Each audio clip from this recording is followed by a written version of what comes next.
আসসালামু আলাইকুম বন্ধুরা, আশা করি ভালো আছেন। আজকের গল্পটি নিয়ে এলাম চমকপ্রদ একটা গল্প, আশা করছি আপনাদের ভালো লাগবে।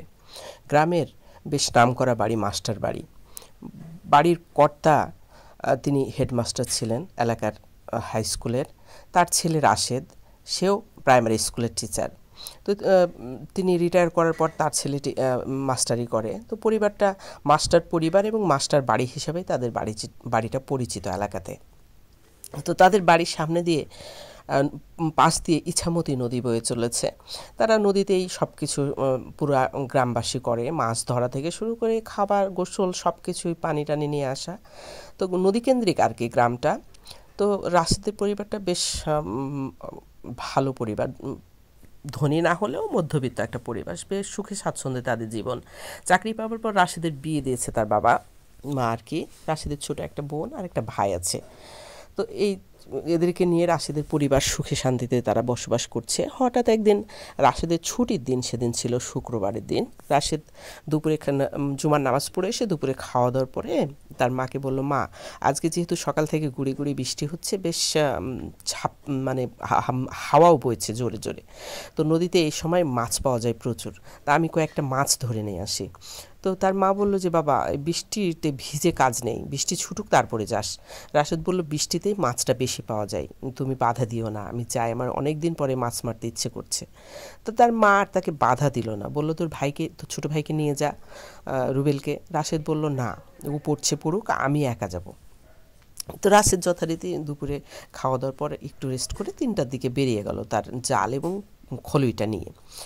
তো ছাতা মাথায় দিয়ে যাওয়ার জন্য তার মা বলল, তো ছাতাটাও মাথায় দিয়ে চললো। কিন্তু সে ভাবছে ছাতা মাথায় দিয়ে কি আর মাছ মারা যায়? তাই নদীর ধারে যেয়ে ছাতাটা রেখে, খলুইটা রেখে সে জাল ফেললো নদীতে। এবং এদিক ওদিক তাকিয়ে দেখলো বৃষ্টির কারণে এবং বেশ জোরে জোরে বাতাসের কারণে অনেক ঢেউ নদীতে। তো জাল ফেলে সে খুব একটা সুবিধা করতে পারলো না, কয়েকটা পাবদা মাছ ছাড়া সে আর কিছুই পেল না। তার মনটা খুবই খারাপ হয়ে গেল। তো সে দেখলো যে যেহেতু খুব জোরে জোরে বাতাস বইছিল আর ঢেউ, নদীতে বড় বড় ঢেউ, সেই ঢেউ এসে আছড়ে পড়ছে নদীর কিনারে। তো এঁটেল মাটি, নদীর কিনারটা পিছলা হয়েছিল। তো সেখানে ফাঁকা মাটির ওই ফাঁকার মধ্যে যে স্রোতের ঢেউয়ের বাড়িতে বাড়িতে মাটিগুলো ফেটে গেছে। তো ওই ফাটার মধ্যে বেশ কিছু পিয়লি, খয়রা, তারপর চিংড়ি, এসব মাছ এসে ঢুকছে ঢেউয়ের সঙ্গে। আবার ঢেউ যখন নেমে যাচ্ছে, মাছগুলো নেমে যাচ্ছে। বিষয়টা সে লক্ষ্য করে ভাবলো, ঠিক আছে, জালে যখন মাছ উঠলো না, তখন এই মাছ কড়াই আমি কুড়িয়ে নেই। তো যে ভাবার সে কাজ, সে পিছলা মাটির উপর নিজেকে ঠিকভাবে সেভাবে বসিয়ে ঢেউয়ের সঙ্গে সঙ্গে যখন মাছগুলো উঠে আসছে, ফাঁকের মধ্যে ঢুকে যাচ্ছে এঁটেল মাটির, তখন সে মাছগুলো নিচ্ছে, ঢেউয়ের সঙ্গে পানির সঙ্গে নেমে যাওয়ার আগে সে মাছগুলো ধরে নিচ্ছে। এরকম করতে করতে বেশ অনেকক্ষণ সময় হয়ে গেছে। মাছ ধরার নেশাটা বেশ বড় নেশা, যারা মাছ ধরেছেন তারা জানেন।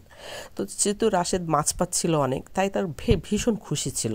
কখন যে সন্ধ্যা হয়ে গেছে সে টের পায়নি। হঠাৎ তার মনে হলো বেশ চারিদিক অন্ধকার হয়ে গেছে, তার খলইটায় বেশ ভরা ভরা ভর্তি হয়ে গেছে, এখন তাকে বাড়ি যেতে হবে। তো যেই ভাবা সেই কাজ, সে তার জাল মাছের খোলই নিয়ে যে উঠে দাঁড়ালো, হঠাৎ তার মনে হলো সেকেন্ডের মধ্যে সেই ঢেউ, বাতাস এবং কেমন থেমে গেল।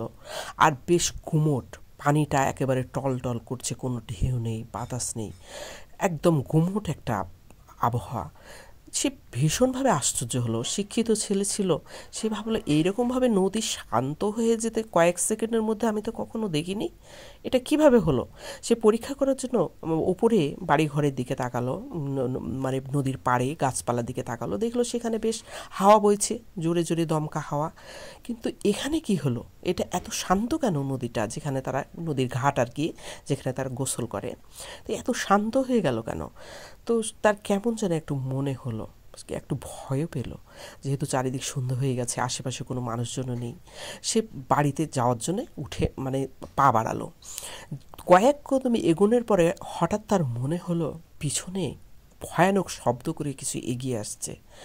সে পিছন ফিরে যেই তাকাতে গেল, দেখলো পাহাড় সমান উঁচু একটা ঢেউ গর্জন করতে করতে তার দিকে এগিয়ে আসছে। সে ছুটে পালাতে যাবে, ঢেউটা এসে তার উপর আছড়ে পড়ল এবং তার মাছের খোলই, জাল এবং তাকে সব ভাসিয়ে নিয়ে চলল নদীর দিকে। সে কোনো কিছু বুঝে ওঠার আগেই সে অনেকখানি পানির দিকে চলে গিয়েছে। হঠাৎ তার মনে হলো তার বাঁচার চেষ্টা করা দরকার। সে তাকালো কিচ্ছু ধরা যায় কিনা, ধরে নিজেকে আটকানো যায় কিনা। দেখলো দূর থেকে একটা গাছের শিকড় এসে মানে জেগে আছে পাড়ের ওপর। সেই গাছের শিকড়টা চট করে ধরে ফেলে পাড়ে ঝুলতে লাগলো। কিন্তু গাছের শিকড় ধরে ফেলার পরেও তার মানে রেহাই হলো না। তার মনে হলো তার পাটা কিছুতে ধরে নিচের দিকে টানছে পানির দিকে। সে ঘাড় ঘুরিয়ে অনেক কষ্টে পায়ের দিকে তাকালো। তার ধবধবে শরীর, পাটা দেখছে কালো চুলের বিনুনি তার পাটা সাপের মতো করে পেঁচিয়ে ধরেছে এবং নিচের দিকে সমানভাবে টেনে চলেছে ভয়ানক একটা শক্তি। যেহেতু রাশেদ যুবক ছেলে ছিল এবং বেশ স্বাস্থ্যবান ছিল, সে জীবনপণ চেষ্টা করছিল শেকড়টা ধরে নিজেকে বাঁচানোর জন্য নদীর পানি থেকে। সে বুঝতে পেরেছিল খারাপ কিছু ঘটতে চলেছে তার সঙ্গে। সে সমানে চিৎকার করছিল, কেউ কোথাও আছেন, আমাকে বাঁচান, আমাকে বাঁচান করে। এই অবস্থায় গ্রামের সজল মাঝি তার নৌকাটা ঠিকঠাক আছে কিনা ঝড়ে দেখার জন্যে টর্চ নিয়ে আসছিল। যেহেতু চারিদিক ঘুটঘুটে অন্ধকার, তো হঠাৎ সজল মাঝির কানে গেল কেউ একটা নদীর পাড় থেকে চিৎকার করছে, আমাকে বাঁচাও বাঁচাও করে। সজল মাঝি ছুটে গেল নদীর পাড়ে, যে দেখে একটা গাছের শিকড় ধরে তাদেরই রাশেদ, নদী মানে গ্রামের শিক্ষক রাশেদ চিৎকার করছে বাঁচাও বাঁচাও করে। সজল মাঝি বলল, কী ব্যাপার রাশেদ, তুমি এখানে, আর তোমার এই অবস্থা কেন, কী হয়েছে তোমার? রাশেদ বলল, আমার সঙ্গে অনেক খারাপ কিছু ঘটেছে চাচা, আপনি আগে আমার হাতটা ধরে উপরে তুলুন, তারপর বলছি। সজল মাঝি যে হাতটা বাড়িয়ে দিল, রাশেদ তার হাতটা ধরল, কিন্তু সেই চুলের বিনুনি তার পা কিছুতেই ছাড়ছে না। রাশেদ বলল, চাচা আমার পাকে একটা কালো চুলের বিনুনিতে আটকে মানে পেঁচিয়ে ধরে নিচের দিকে টানছে। এবার সজল মাঝি বুঝে ফেলেছে এটা জল প্রেতের কাজ, কারণ সে মাঝি, অনেক কিছুই তার সঙ্গে অতীতে ঘটেছে, তার অভিজ্ঞতা আছে। সে বলল, মিয়া তোমার কি আয়াতুল কুরসি মুখস্থ নেই? সমানে জোরে জোরে চিল্লাও। তাই বলে সে নিজেও আয়াতুল কুরসি পড়া শুরু করলো চিৎকার করে। যখন 3 বার পড়া হলো তখন সেই বিনুনিটা আস্তে আস্তে সজলের পা ছেড়ে দিল এবং রাশেদের পা ছেড়ে দিল। সজল মাঝি রাশেদকে এক টানে ওপরে পাড়ে তুলে নিয়ে এলো। তারপর রাশেদকে বলল, কোনো কথা এখানে নয়, চলো আগে বাড়ি পৌঁছতে হবে। তাই বলে তারা যেই 5-6 কদম এগিয়েছে, মানে সেই সঙ্গে পিছনে আবার ভয়ানক গর্জন শুনতে পেল।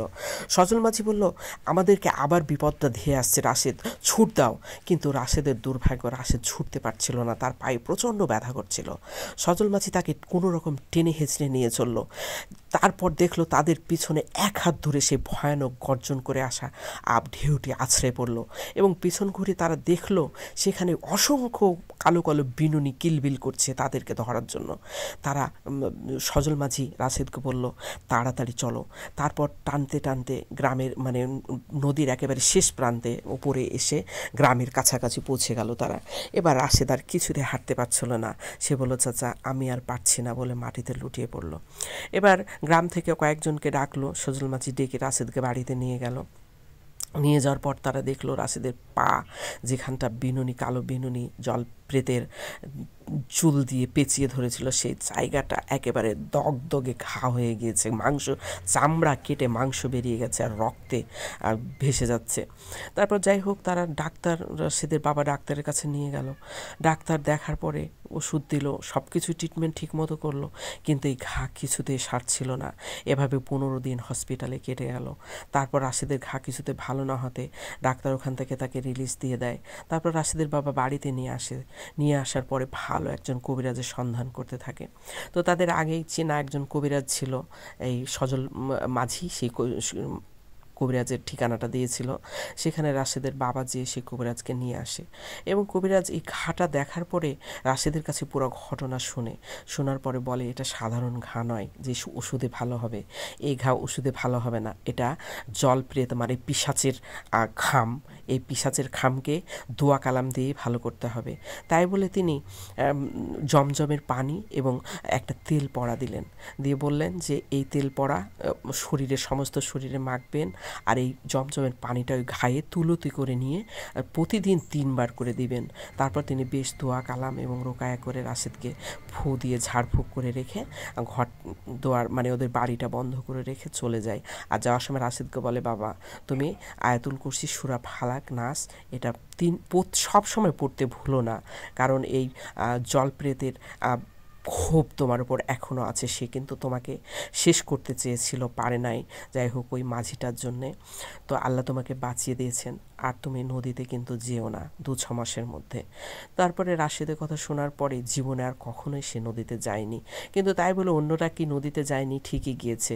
রাশেদের কপাল খারাপ ছিল, সেদিন সে কি যদি একা না যেত মাছ ধরতে, তাহলে হয়তো এই বিপদে সে পড়তো না। যাই হোক, আমার গল্পটি আজকে এই পর্যন্তই। ভালো লাগলে ধন্যবাদ।